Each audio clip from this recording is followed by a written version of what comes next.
Hello student, आज की video का टॉपिक चैप्टर रियल नंबर से है, जिसमें हम यूक्लिड एल्गोरिथम को यूज करके दो नंबर के बीच का एचसीएफ निकालना सीखेंगे। स्टूडेंट, आपने जूनियर क्लासेस में तो सीखा होगा एचसीएफ निकालना प्राइम फैक्टराइजेशन मेथड से, लेकिन वो नंबर छोटे छोटे होते थे।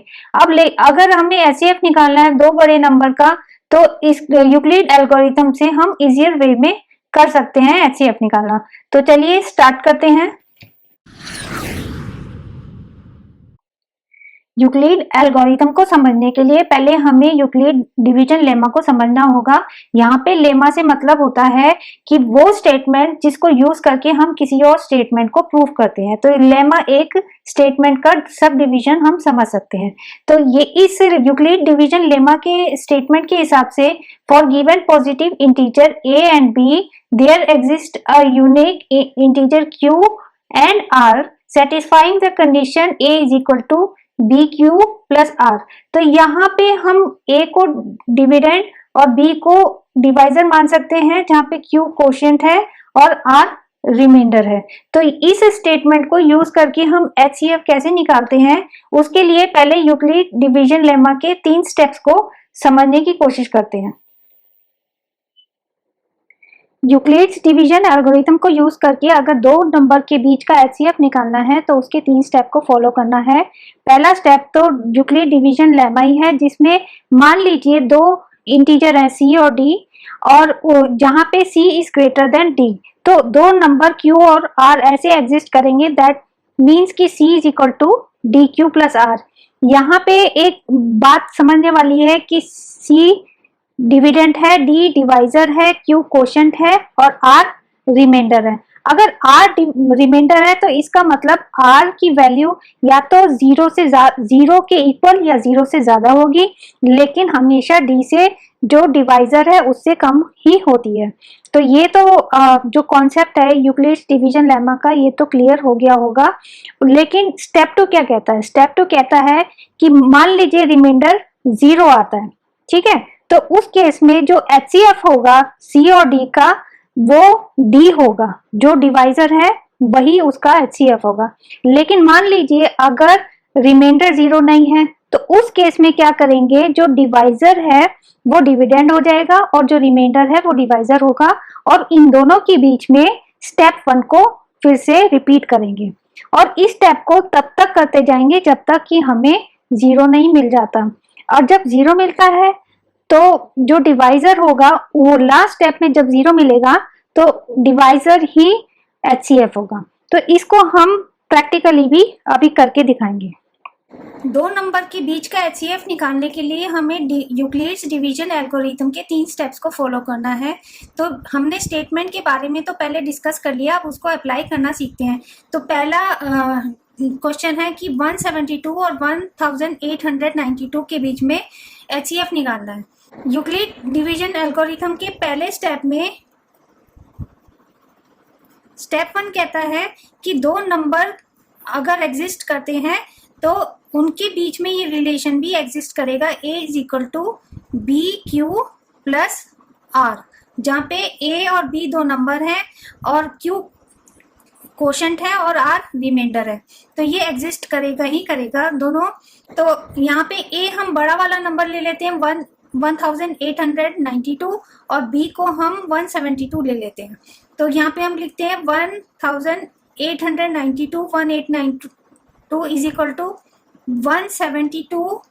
अब कोशेंट निकालना है तो डिवाइड कर देते हैं 1892 को 172 से, तो ये एक बार जाएगा 172, इसको सब्ट्रैक्ट करें तो यहाँ पे 7 आ जाएगा और ये 1 आ जाएगा, 2 को हम नीचे उतार देंगे, 2 आ जाएगा, तो ये फिर से एक बार जाएगा तो ये 172 आ जाएगा और रिमाइंडर हमारा 0 हो जाएगा। तो 172 इंटू 1 प्लस रिमाइंडर कितना है 0। स्टेप 2 क्या कहता है? स्टेप 2 कहता है अगर रिमाइंडर 0 है, इन दैट केस यहाँ पे a क्या है 1892 और b है 172। तो अगर रिमाइंडर 0 है तो उस केस में जो डिवाइजर होगा वो एचसीएफ होगा। तो यहाँ पे HCF हमारा 172 है। ठीक है, तो ये तो आसानी से हमारा निकल गया। अब दूसरा क्वेश्चन सॉल्व करते हैं। हमें HCF निकालना है 155 और 2385 के बीच में। ठीक है, तो यहाँ पे A 2385 को ले लेते हैं और B 155 को लेते हैं। तो पहला स्टेप करते हैं, स्टेप 1, उसमें यूक्लिड्स लेमा लगाते हैं। A is equal to B Q plus are. तो यहाँ पे A डिविडेंड है, B डिवाइजर, Q कोशेंट और R रिमाइंडर है। तो हमें क्या करना है कि 2385 को 155 से डिवाइड करना है।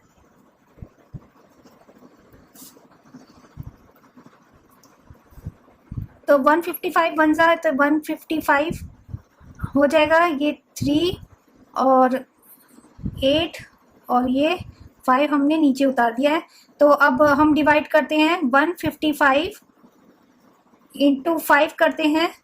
तो ये 5 5 ज़ा 25, कैरी टू 5 5 ज़ा 25 और 2 7, कैरी टू 5 1 ज़ा 5 और ये 775 आ जाता है। तो 6 ज़ा करने के लिए एक बार 6 ज़ा भी करके देख लेते हैं। तो यहीं पे 155 ऐड कर देते हैं। तो ये आ जाएगा 0 2 कैरी 1 9, ये एक्सीड कर जाता है। तो 155 5 ज़ा ही हमारा कोशेंट में आ जाएगा 1। तो ये हो जाएगा 775। अब हम डिवाइड करते हैं तो ये 0 हो जाता है और ये 60 हमारा रिमाइंडर हो जाता है। तो ये हो जाता है 2385 इज इक्वल टू 155 इंटू 15 से गया है प्लस 60 हमारा रिमाइंडर है। ठीक है, तो ये हमारा आ जाता है। तो ये रिमाइंडर यहाँ पे 0 नहीं है। तो स्टेप 2 में अगर रिमाइंडर 0 नहीं है तब क्या करना है, तो यहाँ पे जो डिवाइजर था वो डिविडेंड हो जाएगा और जो रिमाइंडर है वो डिवाइजर हो जाएगा। तो यहाँ पे हम फिर इसमें यूक्लिड लेमा को स्टेप 1 को फिर से रिपीट करते हैं। ठीक है, तो ये हो जाएगा 155 इज इक्वल टू 62 ज़ा 120 प्लस 35। ठीक है, ये अब रिमाइंडर कितना हो गया, ये भी 0 नहीं है।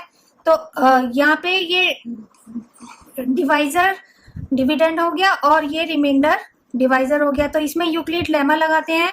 तो ये हो जाएगा 60 इंटू इज इक्वल टू 35 1 ज़ा प्लस रिमाइंडर कितना बचेगा 25। ठीक है, तो यहाँ पे फिर दोबारा से देखते हैं तो रिमाइंडर फिर 0 नहीं है। इसमें फिर से यूक्लिड लेमा को रिपीट करते हैं, स्टेप 1 को रिपीट करते हैं। तो आ जाएगा 35 is equal to 25 into 1 plus 10। फिर देखते हैं रिमाइंडर 0 नहीं है। तो फर्स्ट स्टेप को फिर से रिपीट करते हैं। तो 25 इज इक्वल टू 10 2 ज़ा 22 और रिमाइंडर हो जाएगा 5। फिर देखते हैं रिमाइंडर 0 नहीं है। तो फिर से रिपीट करते हैं, रिपीट करते जाते हैं जब तक हमें 0 नहीं मिल जाता। तो अब कह सकते हैं 10 is equal to 5 into 2 plus अब रिमाइंडर 0 आ गया, रिमाइंडर 0 हो गया। ठीक है, तो इस केस में जो डिवाइजर है स्टेप 3 में, अब क्योंकि रिमाइंडर 0 आ गया तो थर्ड स्टेप करते हैं, जो डिवाइजर है वही HCF हो जाएगा। तो HCF इज इक्वल टू 5, ये हमारा आंसर आ जाएगा। ठीक है, तो इस तरह से अगर आप करेंगे तो आपको आसानी से समझ में आ जाएगा। अब नेक्स्ट नंबर हमें HCF जो निकालना है वो 196 और 38220 के बीच में निकालना है। ठीक है, तो यहाँ पे क्या होगा, स्टेप 1 करते हैं उसी तरह से।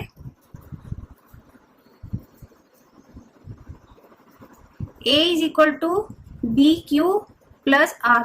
तो यहाँ पे A क्या है, यहाँ पे 38220 इज इक्वल टू 196B है और क्वोशंट जो आता है वो हमने कैलकुलेट करके रखा है। तो वो क्वोशंट हमारा 198 आता है और यहाँ पे रिमाइंडर 12 आता है। ठीक है, ये हमने कैलकुलेट करके रखा हुआ है। तो यहाँ पे जो हम देखते हैं रिमाइंडर नॉट इक्वल टू 0, तो इस केस में हम स्टेप 2 में जाते हैं। स्टेप 2 में कहता है कि अगर रिमाइंडर 0 नहीं है तो क्या करना है कि जो डिवाइजर था वो अब डिविडेंड हो गया और जो रिमाइंडर है वो डिवाइजर हो गया। तो हम इस पे यूक्लिड्स लेमा को अप्लाई करते हैं। तो अप्लाई करने पे हमें मिलता है 196 is equal to 12 into 16 plus 4। तो ये हमें मिलेगा, ये हमने कैलकुलेट करके रखा हुआ है, ठीक है। तो 196, तो अभी भी क्या है, रिमाइंडर 0 नहीं है। तो आगे फिर फर्दर इसमें ये अब 12 क्या हो गया हमारा डिविडेंड और रिमाइंडर हो गया हमारा डिवाइजर। तो इस पे हम यूक्लिड्स लेमा लगाते हैं। तो यूक्लिड लेमा फिर से रिपीट करते हैं। तो ये हमारा हो जाएगा 12 इज इक्वल टू 4 इंटू 3, 4 3 ज़ा 12 प्लस 0। अब रिमाइंडर हमारा 0 हो गया। अब क्योंकि रिमाइंडर 0 आ गया तो हम स्टेप 3 में जाते हैं। स्टेप 3 कहता है अगर रिमाइंडर 0 है, जब तक हमें ये स्टेप 2 जब तक कंटिन्यू करना होता है जब तक कि हमें रिमाइंडर 0 नहीं मिल जाता। अब हमें 0 मिल गया है तो हम स्टेप 3 पे आ जाते हैं, ठीक है। तो स्टेप 3 कहता है कि जब रिमाइंडर 0 होता है तो जो डिवाइजर होता है वही हमारा HCF होता है। तो HCF is equal to divisor is equal to 4। तो आंसर क्या है, HCF इज इक्वल टू 4, ये हमारा आंसर है। अब ये नेक्स्ट नंबर है, ये 3 नंबर है, इनके बीच में HCF निकालना है। तो वो निकालने का तरीका होता है, पहले 2 नंबर के बीच में HCF निकालते हैं। तो जो आंसर आता है HCF वो हम 3rd नंबर के साथ फिर उसमें यूक्लिड लेमा को लगा के उसको फिर उसी एल्गोरिथम से हम उसको सॉल्व करते हैं। सेम वही तरीके से करना है। तो आइए इसको करने की कोशिश करते हैं। पहला हम इन 2 नंबर 136 और 170 के बीच में यूक्लिड एल्गोरिथम को यूज करके हम HCF निकालते हैं। तो स्टेप 1 करते हैं।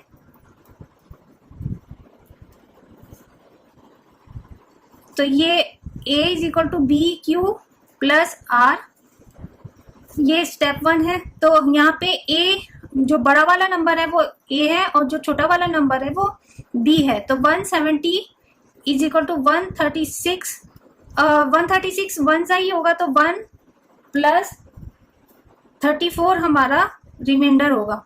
तो रिमाइंडर हमारा 0 नहीं है। तो स्टेप 2 करते हैं।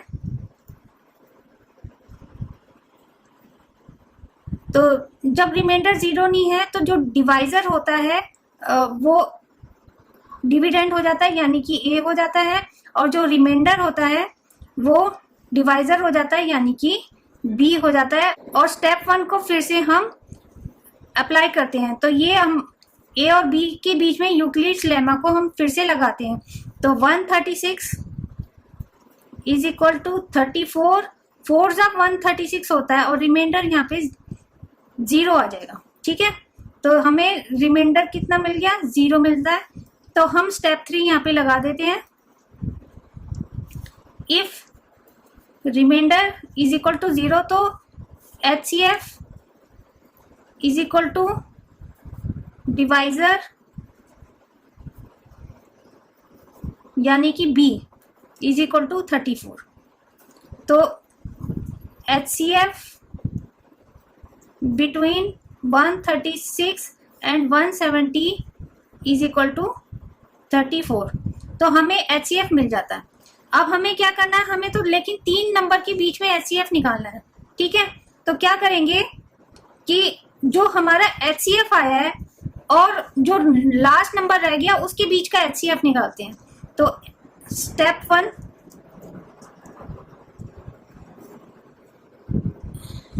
अब हमें 34 और 510 के बीच में HCF निकालना है। तो A is equal to B Q plus are.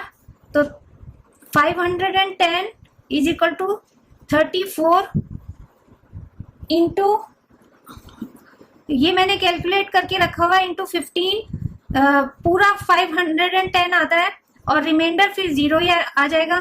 तो इस केस में रिमाइंडर कितना है, 0 आ गया। तो यहीं पे हम स्टेप 3 कर देते हैं। Step 3, if remainder is equal to 0, then जो डिवाइजर है यानी कि b है, then d is equal to HCF। ठीक है, तो हमारा आ जाता है। तो इस केस में HCF हमारा 34 आ जाता है। तो ये हमारा आंसर है। ठीक है, इस वीडियो से related NCERT text book exercise 1.1 को करने की कोशिश कीजिए। अगर किसी भी क्वेश्चन में कोई भी डाउट होता है तो उसके सॉल्यूशन का लिंक नीचे डिस्क्रिप्शन बॉक्स में प्रोवाइड किया गया है। इसी तरह से कुछ एक्स्ट्रा प्रैक्टिस क्वेश्चंस भी है, उनके सॉल्यूशन का लिंक भी नीचे डिस्क्रिप्शन बॉक्स में प्रोवाइड किया गया है। अगर आपको वीडियो पसंद आया है तो लाइक, शेयर और कमेंट कीजिए। जो चैनल में नए हैं प्लीज चैनल को सब्सक्राइब कीजिए और बेल आइकन को जरूर दबाएं ताकि हर नए वीडियो का नोटिफिकेशन आपको मिलता रहे। इस वीडियो को देखने का आपका बहुत बहुत धन्यवाद। Thank you.